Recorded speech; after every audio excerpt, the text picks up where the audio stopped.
Mapagpalang araw po sa inyong lahat. Ngayon po ay araw ng Huwebes, ika-12 ng Marso. Pakinggan po natin ngayon ang mabuting balita ng Panginoon. Pagbasa mula sa aklat ni Propeta Jeremias.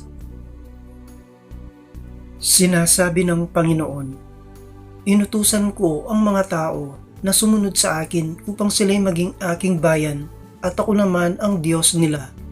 Sinabi kong mamuhay sila ayon sa ipinag-uutos ko at sila'y mapapanuto, ngunit hindi sila tumatalima, ayaw nilang makinig sa akin. Sa halip, ginawa nila ang balang maibigan at lubusang nagpakasama sa halip na magpakabuti. Mula nang lumabas sa Ehipto ang inyong mga ninuno hanggang sa araw na ito, patuloy akong nagsugo ng aking mga alipin, ang mga propeta. Subalit hindi ninyo sila pinakinggan ni pinahalagahan. Nagmatigas kayo at masahol pa ang ginawa ninyo kaysa ginawa ng inyong mga ninuno. Jeremias, sasabihin mo ang lahat ng ito sa kanila subalit hindi sila makikinig sa iyo. Tatawagin mo sila ngunit hindi kanila papansinin. Kaya ganito ang sabihin mo sa kanila.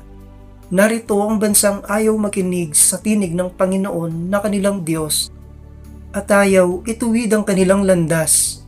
Naglaho na sa kanila ang katotohanan at di man lamang nababanggit. Ang salita ng Diyos. Salamat sa Diyos. Salmong tugunan. Panginooy inyong dinggin, huwag niyo siyang salungatin. Tayo ay lumapit sa ating Panginoon. Siya ay awitan, ating papurihan, ang batong kublihan natin kalakasan. Tayo ay lumapit sa kanyang harapan na may pasalamat. Siya ay purihin ng mga awiting may tuwa at galak. Panginooy inyong dinggin, huwag niyo siyang salungatin. Tayo ay lumapit sa kanya'y sumamba at magbigay galang. Lumuhod sa harap nitong Panginoong sati lumalang. Siya ang ating Diyos. Tayo ay kalinga niyang mga hirang. Mga tupa tayong inaalagaan. Panginooy inyong dinggin, huwag niyo siyang salungatin. Ang kanyang salita ay ating pakinggan. Iyang inyong puso'y huwag patigasin. Tulad ng ginawa ng inyong magulang nang nasa Meriba, sa ilang ng Masa. Ako ay tinuksot, doon ay sinubok ng inyong magulang, bagamat nakita ang aking ginawang silang nakinabang.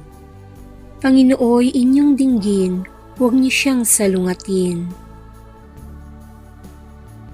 Awit pambungad sa mabuting balita.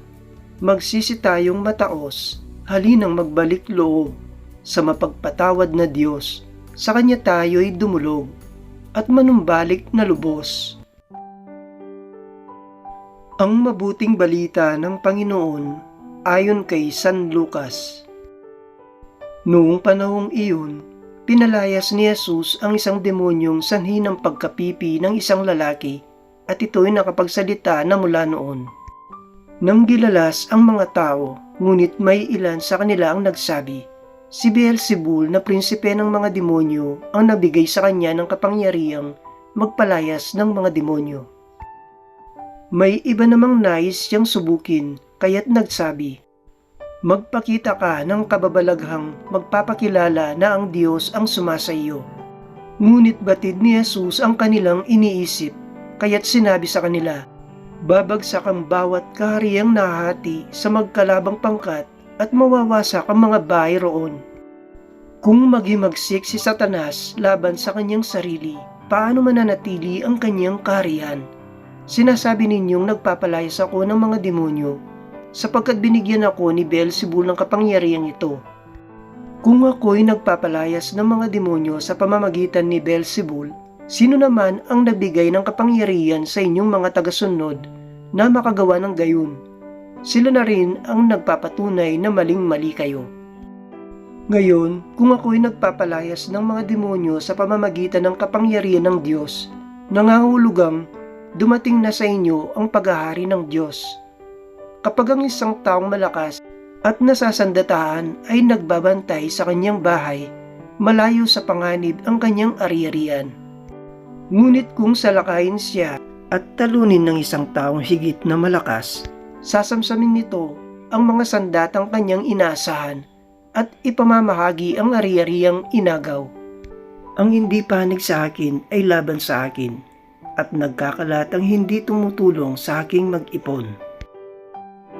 Ang mabuting balita ng Panginoon. Pinupuri ka namin, Panginoong Hesukristo.